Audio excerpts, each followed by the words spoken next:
Price the Lord. കർത്താവിന്റെ അതിവിശുദ്ധമായ നാമം വാഴ്ത്തപ്പെടുമാറാകട്ടെ. JCNDSD അഥവാ യേശുക്രിസ്തുവിന്റെ പുതിയ നിയമ രക്ഷയുടെ ഉപദേശം എന്ന ഈ യൂട്യൂബ് ചാനലിലേക്കും ഫേസ്ബുക്ക് ഗ്രൂപ്പിലേക്കും ഞങ്ങളുടെ ബഹുമാന്യ പ്രേക്ഷകർക്ക് ഈ രാത്രിയിലെ ഞങ്ങളുടെ പുതിയ വീഡിയോയിലേക്ക് സ്വാഗതം ചെയ്യുന്നു. കഴിഞ്ഞ ആഴ്ചയിൽ ഞങ്ങൾ ചിന്തിച്ചത് കേരളത്തിൽ പെന്തക്കോസ്ത് മേഖലയിൽ വളരെ പ്രചാരമുള്ള വളരെ പ്രസിദ്ധനായ പാസ്റ്റർ അനീഷ് കാവാലം പെന്തക്കോസ്റ്റൽ സഭകൾ 120 വർഷങ്ങൾ കൊണ്ട് കേരളത്തിലെ പെന്തക്കോസ്റ്റൽ അല്ലെങ്കിൽ ഇന്ത്യൻ പെന്തക്കോസ്റ്റൽ സഭകൾ 120 വർഷങ്ങൾ കൊണ്ട് എത്തി നിൽക്കുന്ന അപജയത്തിലേക്ക് അല്ലെങ്കിൽ വീഴ്ചയിലേക്ക് എത്തിപ്പെടാനുണ്ടായ സാഹചര്യം എന്നതിനെ സംബന്ധിച്ചൊരു വീഡിയോ നിങ്ങൾ കണ്ടിരുന്നു എന്ന് നിങ്ങൾക്കറിയാം. അങ്ങനെ ഒരു വീഡിയോയെ ആസ്പദമാക്കി ഞങ്ങൾ കഴിഞ്ഞ ആഴ്ചയിൽ ചെയ്ത ഒരു വീഡിയോയുടെ തുടർ വീഡിയോ ആയിട്ടാണ് ഇന്ന് ഈ രാത്രിയിൽ ഞങ്ങൾ ഈ വീഡിയോ കൈകാര്യം ചെയ്യുന്നത്. ഞങ്ങൾ ഈ വീഡിയോയിൽ ഇന്ന് സംസാരിക്കുവാനായി കർത്താവിന്റെ ദാസൻ ബ്രദർ വിൽസൺ ബെഞ്ചമിൻ ദുബായിൽ നിന്നും, അതുപോലെ പാസ്റ്റർ ജോയ് ജോസഫ് കൊച്ചിയിൽ നിന്നും ജോയിൻ ചെയ്യുന്നു. ഞാൻ ബ്രദർ ജോസ് വർഗീസ് കോട്ടയത്ത് നിന്നും. 1902 അസൂസ സ്ട്രീറ്റ് കൺവെൻഷൻ തെരുവിൽ നിന്നും ഉണ്ടായ ഒരു ഉണർവാണ് പെന്തക്കോസ്റ്റൽ സഭകളുടെ ആധാരം എന്ന് നമുക്ക് എല്ലാവർക്കും അറിയാം. 1902 അമേരിക്കയിലെ അസൂസ സ്ട്രീറ്റിൽ ഉണ്ടായ പെന്തക്കോസ്റ്റൽ ഉണർവും AD 1-ാം നൂറ്റാണ്ടിൽ യെരുശലേമിൽ ഉണ്ടായ ഉണർവും തമ്മിൽ യാതൊരുവിധ ബന്ധവും ഇല്ല എന്നുള്ളതാണ് വസ്തുതാപരമായ ചരിത്രപരമായ ഒരു വസ്തുത. 1902 ഉളവായത് പിന്നീട് 15 വർഷങ്ങൾക്ക് ശേഷം സംഘടനയായി തീർന്ന പെന്തക്കോസ്റ്റൽ സഭ എന്ന പേരിൽ അറിയപ്പെടുന്ന സഭ ലോകമാസകലം ചെറുതും വലുതുമായി നിരവധി ഡിനോമിനേഷനുകളിലേക്ക് പിരിഞ്ഞ് ദൈവവചനവുമായി യാതൊരു ബന്ധമില്ലാതെ പല ദൈവവചന വിരുദ്ധതയുടെയും ഒരു കൂടാരമായി ഇന്നത്തെ പെന്തക്കോസ്റ്റൽ സഭകൾ അധപ്പതിച്ചു എന്നുള്ള കാര്യം ഞങ്ങൾ പറയാതെ തന്നെ നിങ്ങൾക്ക് ഓരോരുത്തർക്കും അറിയാം എന്നുള്ളതാണ് വസ്തുത. അവിടെ നടന്നു വരുന്ന കാര്യങ്ങൾക്കോ അവര് ഇന്ന് വീണുപോയിരിക്കുന്ന മൂല്യച്യുതിയിലേക്കോ ലോകവുമായി കലർന്ന് ലോകത്തിന്റെ ക്രിസ്തീയ സമുദായങ്ങൾ നടത്തി വരുന്ന ആഘോഷങ്ങൾ പെന്തക്കോസ്റ്റൽ സഭയിലേക്ക് മെല്ലെ മെല്ലെ നുഴഞ്ഞു കയറിയിരിക്കുന്നതിനെ സംബന്ധിച്ചുള്ള ആകുലതയാണ് പാസ്റ്റർ അനീഷ് കാവാലം തന്റെ ആ വീഡിയോയിൽ പങ്കുവച്ചിട്ടുള്ളത്. അത് കേരളത്തിൽ ഒരു പുതിയ കാര്യമാണെങ്കിലും ഇന്ത്യയിൽ കേരളത്തിന് പുറത്തുള്ള സംസ്ഥാനങ്ങളിൽ പെന്തക്കോസ്റ്റൽ സഭകളിൽ ഇത്തരത്തിലുള്ള ക്രിസ്മസ് തുടങ്ങിയ പ്രാദേശിക ആചാരങ്ങൾ പ്രാദേശിക തലത്തിൽ അവർ കൊണ്ടാടുകയും അങ്ങനെയുള്ള ആഘോഷങ്ങളുടെ പേരിൽ മറ്റ് ജാതികളെ സഭയിലേക്ക് കൂട്ടിക്കൊണ്ടുവരികയും ചെയ്യുന്നു.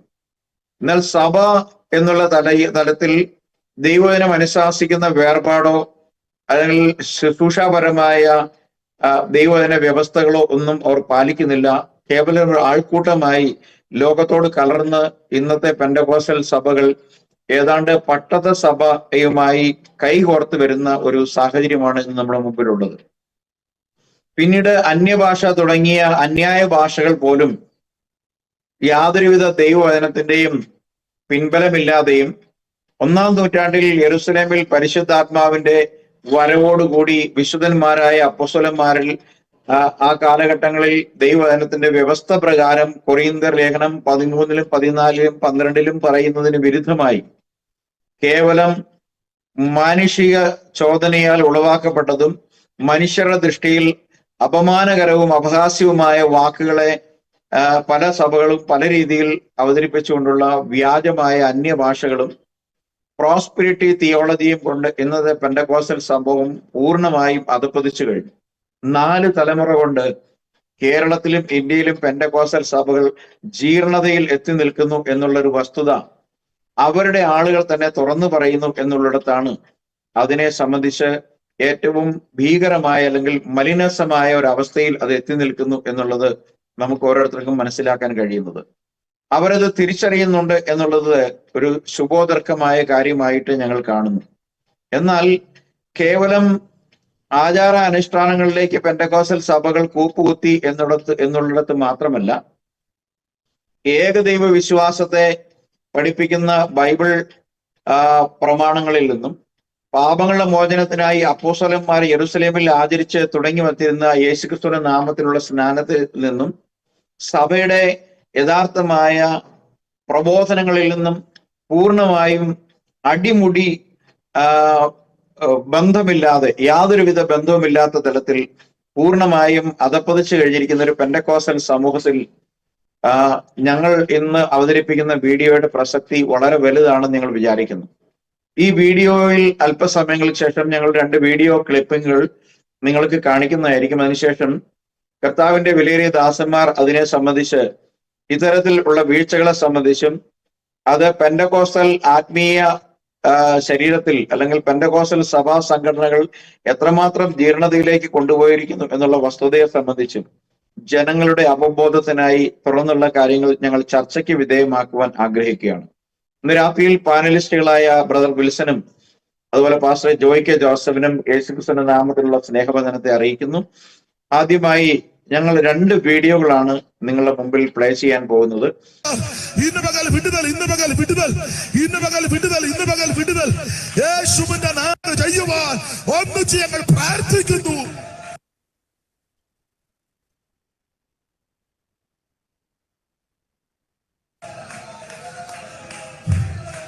കൂടാരാബാല ശൈലൽ കമനബടബല ദിദീപ്നബടബലബടബല ശൈഡബലബല തീരവ ശൈലൽ കൈഡബലബടബല അംദൽ വൈഡബാരവച്ച ശൈലൽ ഉടികത്തി പടബലവച്ച വീരവാരവ ശൈലൽ അർദ്ധയാല വൈഡബാര. ഇന്ന് പകൽ വിടുതൽ, ഇന്ന് പകൽ വിടുതൽ, ഇന്ന് പകൽ വിടുതൽ, ഇന്ന് പകൽ വിടുതൽ യേശുവിന്റെ നാമത്തിൽ ചെയ്യുവാൻ ഒന്നിച്ച് ഞങ്ങൾ പ്രാർത്ഥിക്കുന്നു.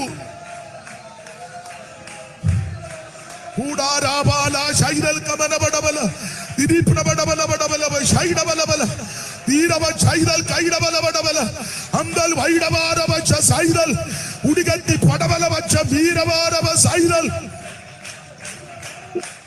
അർദ്ധയാല വൈഡവാര. ഇന്ന് പകൽ വിടുതൽ, ഇന്ന് പകൽ വിടുതൽ, ഇന്ന് പകൽ വിടുതൽ, ഇന്ന് പകൽ വിടുതൽ യേശുവിന്റെ നാമത്തിൽ ചെയ്യുവാൻ ഒന്നിച്ച് ഞങ്ങൾ പ്രാർത്ഥിക്കുന്നു. കൂടാരാബാല ശൈലൽ കമനബടബല ദിദീപ്നബടബല. Praise the Lord. Praise the Lord. നമ്മള് ഒരു ചെറിയ വീഡിയോ പ്ലേ ചെയ്ത് കേട്ടല്ലോ. ഞങ്ങളുടെ ബഹുമാനീയ ഓഡിയൻസ്, ഞങ്ങൾക്ക് ഇത് കേട്ടിട്ടൊന്നും മനസ്സിലായില്ല. എന്താണ് ഈ വടകൽ പടപടപടല എന്നുള്ളത്. നമുക്കതൊന്ന് അനുകരിച്ച് പറയാൻ പോലും ഞങ്ങൾക്ക് ബുദ്ധിമുട്ടാണ്. ഇതാണ് നമ്മുടെ യെരൂശലേമിൽ അപ്പോസ്തലന്മാര് എല്ലാവരും കൂടി ഈ രീതിയിലാണ് സംസാരിച്ചതെങ്കിൽ അവിടെ വന്ന് കേൾവിക്കാരുടെ ഗതി എന്തായിരിക്കും? ഇതിനെക്കുറിച്ച് പെന്തക്കോസ്തുകാരുടെ ഈ അന്യഭാഷ, ഞങ്ങളതിനെ അന്യായ ഭാഷ എന്നാണ് പറയുന്നത്.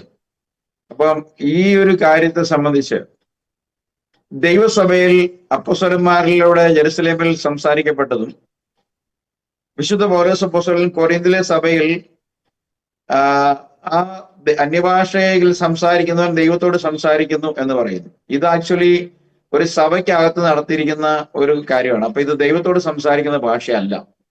അങ്ങനെയല്ലെങ്കിൽ പിന്നെ ജനത്തോട് സംസാരിക്കുന്ന ഭാഷയാണെങ്കിൽ അവിടെ ഈ സംസാരിച്ച ഭാഷ ഇന്ത്യയിലോ ലോകത്തിലോ ഉള്ള ഏതെങ്കിലും ഒരു രാജ്യത്ത് ജനങ്ങൾ സംസാരിക്കുന്ന ഭാഷയായിരിക്കണം. അപ്പൊ ഇതിനകത്തൂടെ ഒന്ന് സഞ്ചരിക്കുമ്പോൾ ഈ കേട്ട കാര്യങ്ങൾ തമ്മിൽ തന്നെ ഒരു തരത്തിലും ഒന്നിന്റെ തുടർച്ചയായിട്ടോ അല്ലെങ്കിൽ ഏതെങ്കിലും ഒരു ഭാഷയായിട്ടോ അതിനെ പരിഗണിക്കാൻ കഴിയില്ല. അപ്പോൾ ഇത്തരത്തിലുള്ള കാര്യങ്ങൾ നിരന്തരമായി സംഭവിക്കുമ്പോൾ അവിടെ കൂടിയിരിക്കുന്ന ഓഡിയൻസിനും തലയ്ക്കകത്ത് വെള്ളിയാഴ്ച ഇല്ല എന്ന് വേണം മനസ്സിലാക്കാൻ. അല്ലെങ്കിൽ ഇതിനെ കൈയടിച്ച് പ്രോത്സാഹിപ്പിക്കുന്ന ഒരു കാര്യം ഉണ്ടാകത്തില്ലല്ലോ.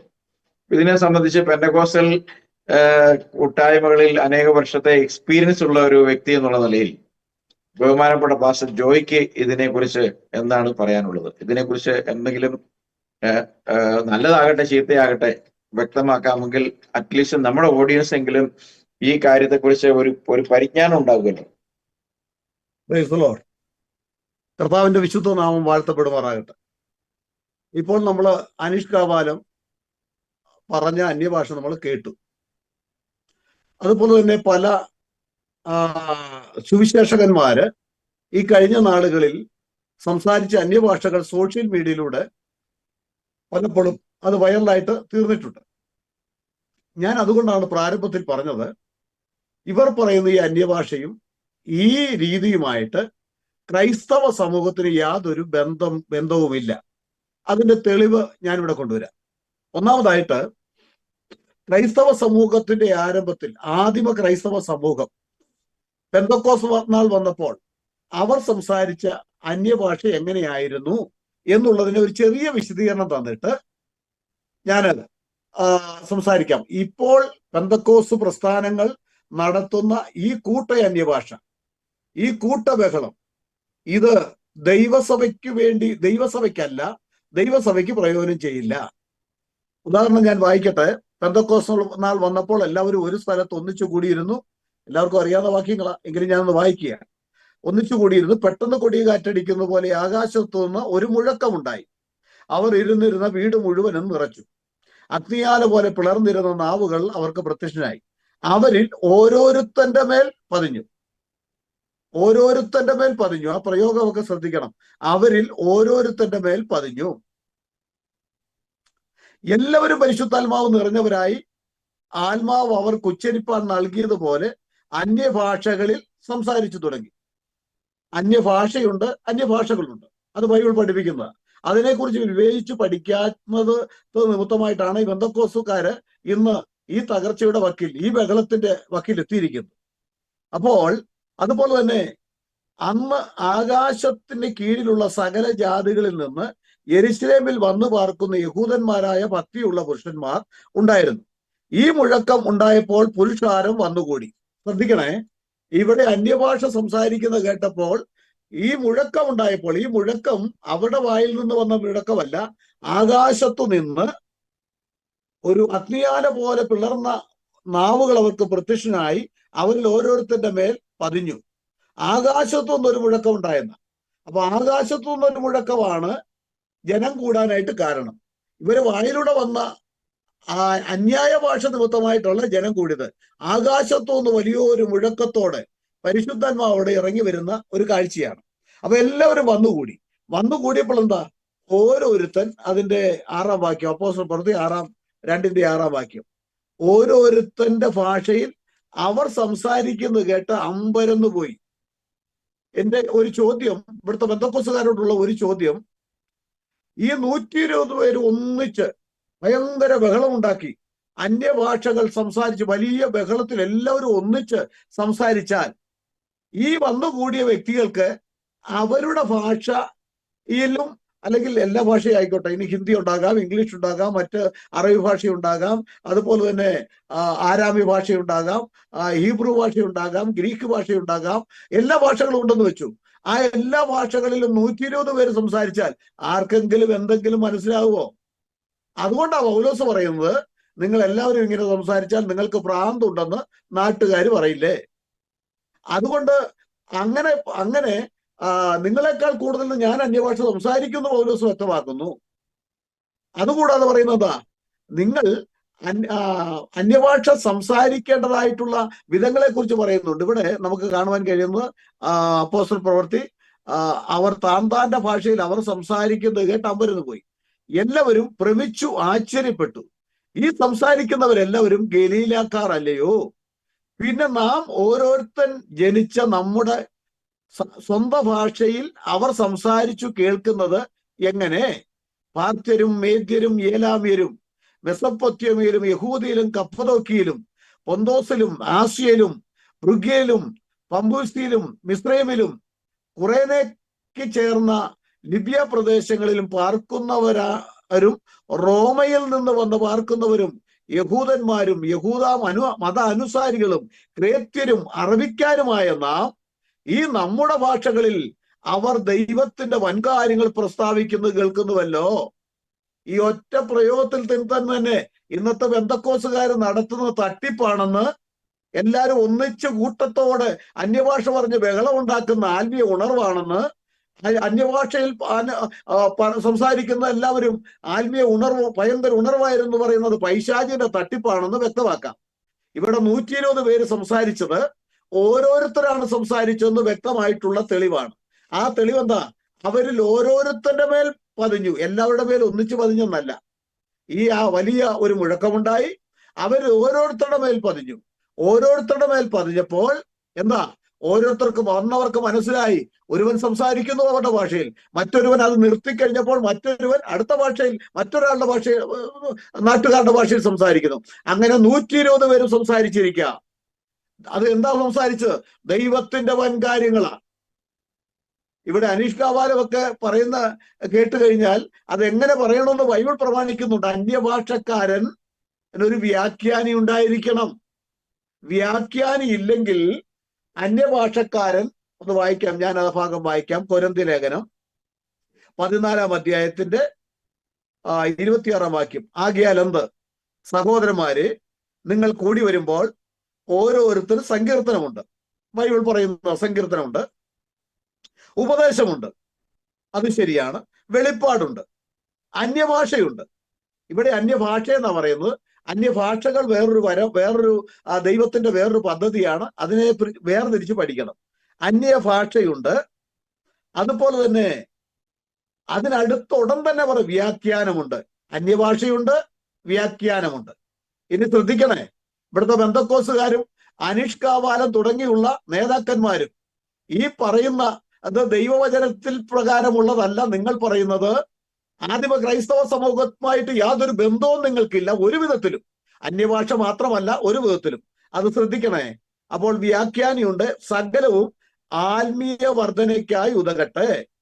അന്യഭാഷയിൽ സംസാരിക്കുന്നുവെങ്കിൽ ശ്രദ്ധിക്കണം, ശ്രദ്ധിക്കാതെ പോകരുത്.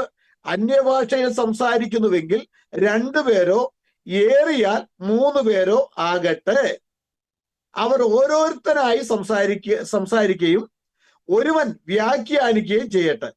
വ്യാഖ്യാനി ഇല്ലാഞ്ഞാൽ അന്യഭാഷക്കാരൻ സഭയിൽ മിണ്ടാതെ തന്നോടും ദൈവത്തോടും സംസാരിക്കട്ടെ. ഇതാണ് സാമാന്യ മര്യാദ. അതുകൊണ്ടാണ് സഹോദരന്മാരെ, പ്രവചനപരം വാഞ്ചിപ്പിൻ, അന്യഭാഷകൾ സംസാരിക്കുന്നത് വിലക്കരുതെന്ന് പറഞ്ഞിട്ടുണ്ട്. സകലം ഉചിതവും ക്രമമായി നടക്കട്ടെ. ഉചിതം എന്ന് പറഞ്ഞാൽ എന്താ?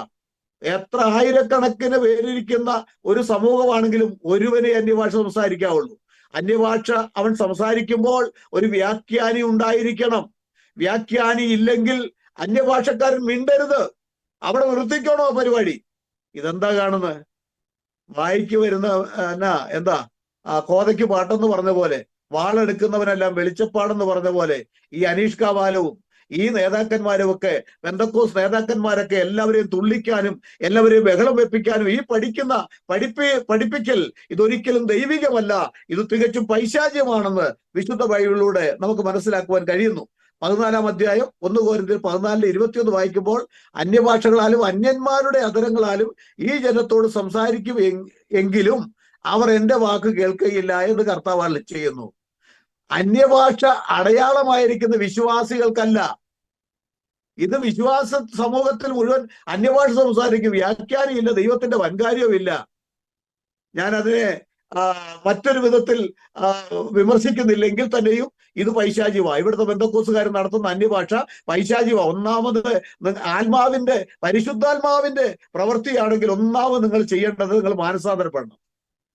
എല്ലാ തരികട ഉപേക്ഷിക്കണം, എല്ലാ തരികട പരിപാടി ഉപേക്ഷിക്കണം, മാനസാന്തരപ്പെടണം. രണ്ടാമത് പാപങ്ങളുടെ മോചനത്തിനായി യേശുക്രിസ്തുവിന്റെ നാമത്തിൽ സ്നാനമേൽക്കണം. എന്നാൽ പരിശുദ്ധാത്മാവ് എന്തായാലും ലഭിക്കും. അല്ലെങ്കിൽ ആ യേശുക്രിസ്തുവിന്റെ നാമത്തിൽ സ്നാനപ്പെടാതെ വന്നാൽ ഈ അനീഷ് കാവാലം പറയുന്ന പോലെ തരികട പറഞ്ഞിരിക്കുക, അത് നിത്യനാശത്തിലേക്ക് കൊണ്ടെത്തിക്കും എന്ന് മാത്രം ചുരുക്കമായി പറയുന്നു. കർത്താവ് അനുഗ്രഹിക്കും. കർത്താവിന്റെ പരിശുദ്ധമായ നാം വാഴ്ത്തപ്പെടുന്നതാകട്ടെ. Brother Wilson. അപ്പൊ നമ്മള് ഇന്ന് കഴിഞ്ഞ ആഴ്ചയിൽ നമ്മൾ സംസാരിച്ച വിഷയമാണ് സഭ ആദ്യം തുടങ്ങിയപ്പോൾ എങ്ങനെയായിരുന്നു, ഇന്ന് എങ്ങനെയായി തീർന്നു എന്നുള്ള വിഷയമാണ്. അനീഷ് കാവാലം ബ്രദർ വളരെ ദുഃഖത്തോടെ പറയുന്നു. ഒരു സമയത്ത് പെന്തക്കോസ്ത് എന്ന് പറഞ്ഞു കഴിഞ്ഞാൽ വളരെ വിശുദ്ധിയോടും വേർപാടോടും ഒക്കെ ജീവിക്കുന്ന ജനമായിരുന്നു. വേർപാടിന്റെ കാര്യം സംസാരിക്കുകയും വേർപാടിന്റെ കാര്യത്തിൽ വളരെ അവർ ഇഷ്ടത്തോടെ അത് പാലിക്കുകയും ചെയ്യുന്ന ഒരു കൂട്ടമായിരുന്നു. മറ്റുള്ളവർക്ക് ഒരു മാതൃകയൊക്കെ ആയിരുന്ന ഒരു സമയം നമുക്കറിയാം.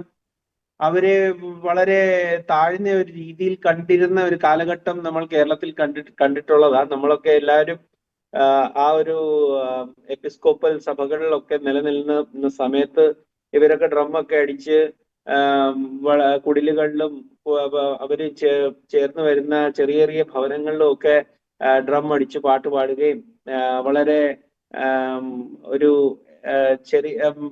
അവരുടെ ആ ഒരു പരിമിതമായ ജീവിതത്തിന്റെ അനുഭവങ്ങളിൽ കൂടെയും ദൈവത്തെ ആരാധിക്കുകയൊക്കെ ചെയ്യുന്നത് ഒരു മാതൃകാപരമായ ഒരു സമയം നമ്മൾ കേരളത്തിൽ കണ്ടിട്ടുള്ളതാണ്.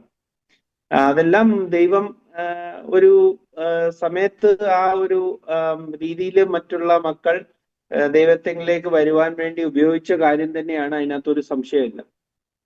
പക്ഷെ അദ്ദേഹം പറയുന്നത് പോലെ ഏത് സഭയായാലും ഏത് സഭയുടെ ഉപദേശമായാലും പുതിയ തലമുറകൾ വരുമ്പോൾ അവർക്ക് ഉണ്ടാകുന്ന വ്യത്യാസങ്ങളാണ് നമ്മൾ കാണുന്നത് പല സഭകളിൽ.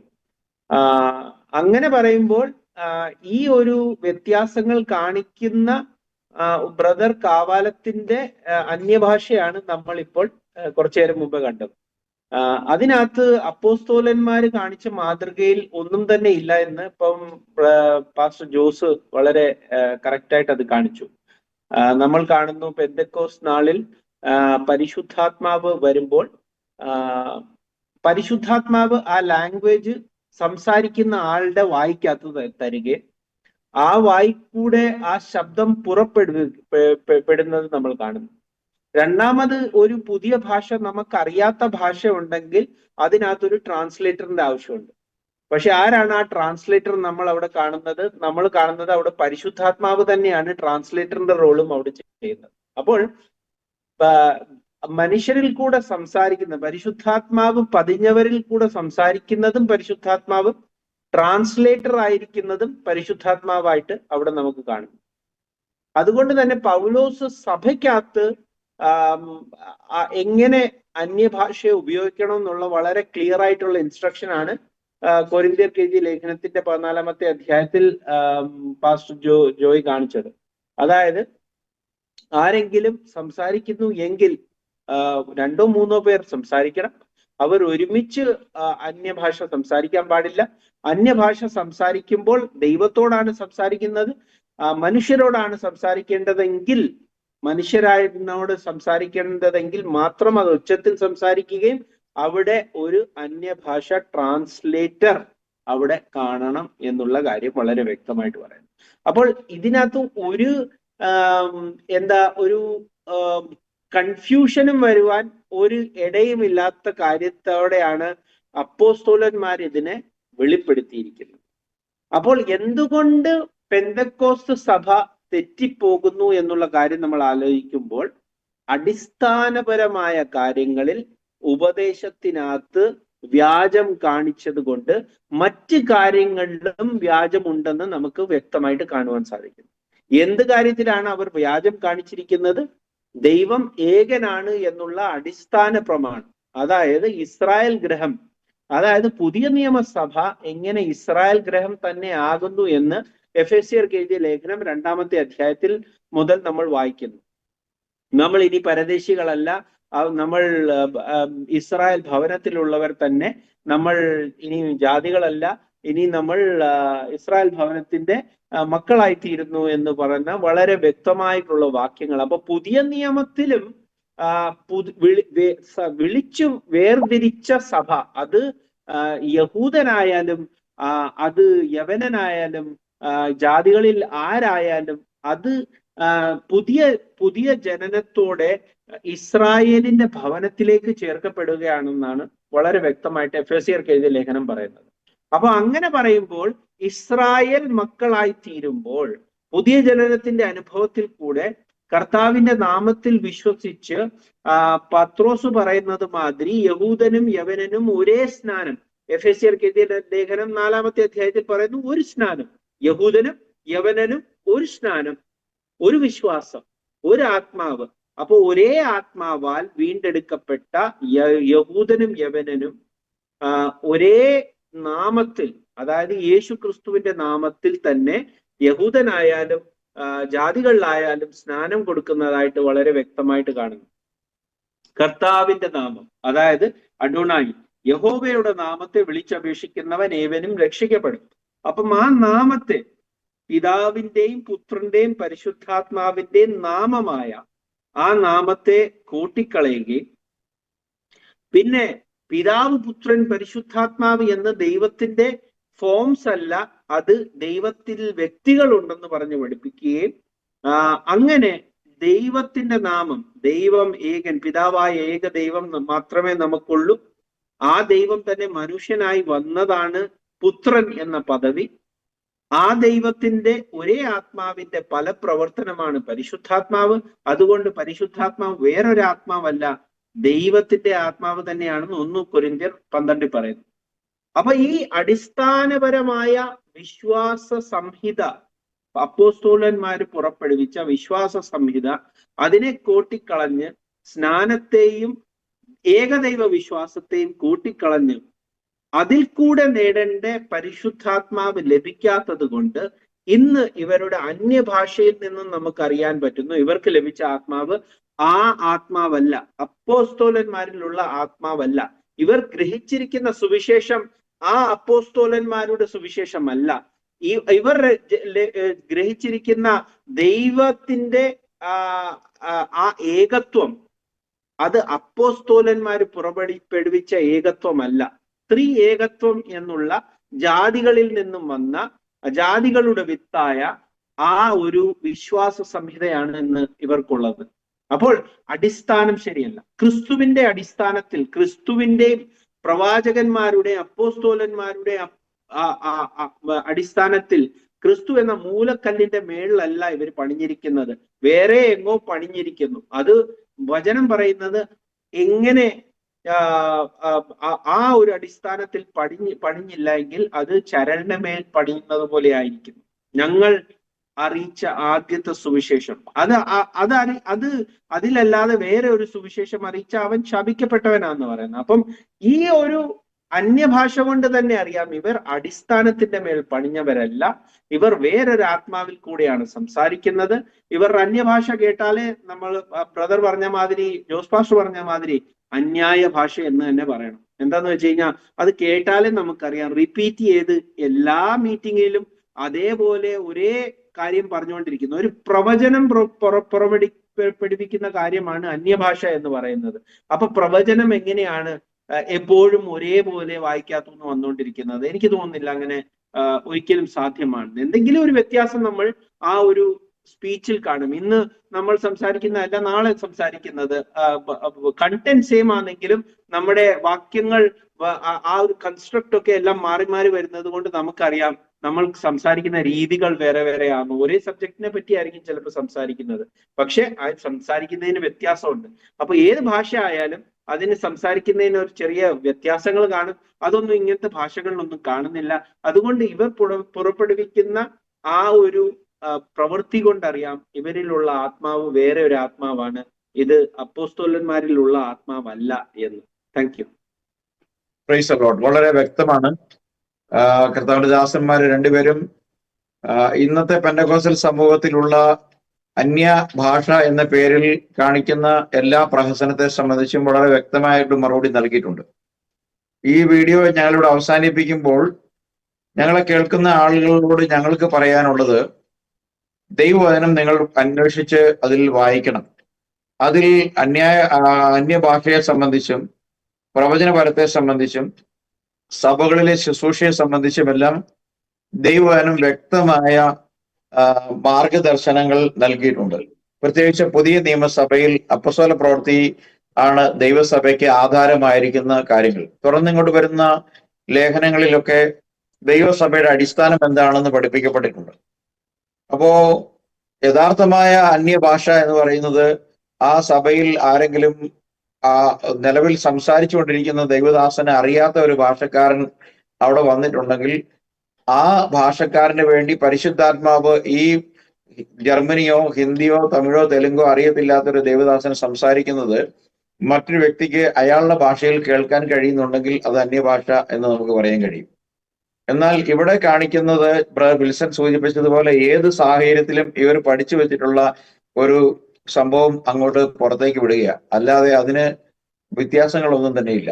ഭാഷ എന്ന് പറയുമ്പോൾ സാഹചര്യത്തിനും സന്ദർഭത്തിനും അനുസരിച്ച് വാക്കുകൾക്ക് മാറ്റം വരണം, അതിന്റെ ശൈലിക്ക് മാറ്റം വരണം. അപ്പൊ ഇതൊന്നും ഇല്ലാതിരിക്കുന്ന ഈ കാര്യങ്ങൾ ഞങ്ങൾക്ക് പെന്തക്കോസ്തൽ ഇത്തരം കാര്യങ്ങൾ ചെയ്യുന്നവരോട് പറയാനുള്ളൊരു കാര്യം, നിങ്ങൾ ഇത്തരം കാര്യങ്ങൾ ചെയ്യുമ്പോൾ വളരെ രഹസ്യത്തിൽ ചെയ്യുക. വീഡിയോ എടുക്കാൻ പോലും ആരെയും അനുവദിക്കരുത്. ഇത് പുറത്തുവിട്ട് മറ്റുള്ളവരുടെ മുമ്പിൽ അപഹാസ്യരാകായി തീരാതിരിക്കേണ്ടതിന് നിങ്ങൾ ഒരു ക്ലോസ്ഡ് സർക്യൂട്ടിനുള്ളിൽ എന്തെങ്കിലും വിളിച്ചു പറഞ്ഞാൽ ആർക്കും ഒരു പ്രശ്നമില്ല. ഇതെല്ലാം വിളിച്ച് പുറത്തേക്ക് ഇടുമ്പോൾ ഇതെല്ലാം അപ്പോസ്തോലിക സഭകളുടെ സ്വഭാവമാണെന്ന് അറിയാത്ത ദൈവജനം, ശരിയായിട്ടുള്ള മറ്റ് ജാതികളായ ആളുകൾ, അവര് ഇങ്ങനെ ഒരു സംവിധാനത്തിലേക്ക് പോകുന്നതിനെ കുറിച്ച് ഒരിക്കൽ പോലും അവർ ചിന്തിക്കുക പോലും ചെയ്യില്ല. അവർക്ക് എത്ര വലിയ പ്രശ്നം വന്നാലും അവർ കർത്താവിന്റെ അടുക്കിലേക്ക് വരില്ല. കാരണം വന്നു കഴിഞ്ഞാൽ ഇത്തരക്കാരുടെ കൂട്ടത്തിലേക്ക്, കാക്കക്കൂട്ടത്തിലേക്ക് ചെല്ലേണ്ട അവസ്ഥ വരുമല്ലോ എന്ന് ഓർത്തിട്ട് അവരാരും തന്നെ സുവിശേഷം കേൾക്കാൻ പോലും തയ്യാറാവുകയില്ല. അപ്പോ സത്യസുവിശേഷം പ്രസംഗിക്കുന്നവർക്ക് തന്നെ നിങ്ങളുടെ ഈ പ്രവൃത്തികൾ വലിയ അപമാനമാണ് എന്ന് പറയാതിരിക്കാൻ കഴിയില്ല. ഞങ്ങളെ പോലുള്ള ആളുകൾ ഒരിക്കലും ഇത്തരം കാര്യങ്ങളെ അംഗീകരിക്കുകയില്ലെന്ന് മാത്രമല്ല പരസ്യമായ വിമർശനത്തിന് പാത്രമാക്കുകയും ചെയ്യും. അതുകൊണ്ട് തന്നെ അനീഷ് കാവാലം അടക്കം ഇദ്ദേഹം ഒറ്റപ്പെട്ട വ്യക്തിയല്ല. ബഹുഭൂരിപക്ഷം പെന്തക്കോസ്തുകാരും ഒന്നാമത് അവർ തുടങ്ങിയിരിക്കുന്നത് തന്നെ ഏകദൈവ അടിസ്ഥാനം അവർക്കില്ല. അപ്പോസ്തലന്മാരുടെ പ്രബോധന പ്രകാരമുള്ള സ്നാനം അവർ ചെയ്യുന്നില്ല. അത് പ്രകാരമുള്ള കൂട്ടായ്മയില്ല. അതിൽ പറയാത്തതെല്ലാം ചെയ്യുന്ന ഇത്തരം ആളുകളോട് ഞങ്ങൾക്ക് പറയാനുള്ളത്, ഇത്തരം കാര്യങ്ങൾ നിങ്ങൾ പറയുകയോ പാടുകയോ ചെയ്തോളൂ. ഇത് സോഷ്യൽ മീഡിയയിൽ വരാതിരിക്കേണ്ടതിന് ഇതിന്റെ വീഡിയോ റെക്കോർഡിംഗ് പോലും നിങ്ങൾ അനുവദിക്കരുത് എന്നൊരു അഭിപ്രായമാണ് ഞങ്ങൾക്ക് പറയാനുള്ളത്. മറ്റ് കാര്യങ്ങളൊന്നും ഈ വീഡിയോയിൽ തുടർന്ന് ഞങ്ങൾ സംസാരിക്കുവാൻ ആഗ്രഹിക്കുന്നില്ല. അതുകൊണ്ട് ഇതുമായി ബന്ധപ്പെട്ട രണ്ടാമത്തെ വീഡിയോ ഞങ്ങൾ ഇവിടെ വൈൻഡപ്പ് ചെയ്യാൻ ആഗ്രഹിക്കുകയാണ്. കർത്താവിന്റെ ദാസന്മാർക്ക് ശേഷം എന്തെങ്കിലും കാര്യങ്ങൾ സംസാരിക്കാനുണ്ടെങ്കിൽ ശേഷം സംസാരിച്ച് ക്ലോസ് ചെയ്യാൻ വേണ്ടി ഏൽപ്പിക്കുന്നു. Price the Lord.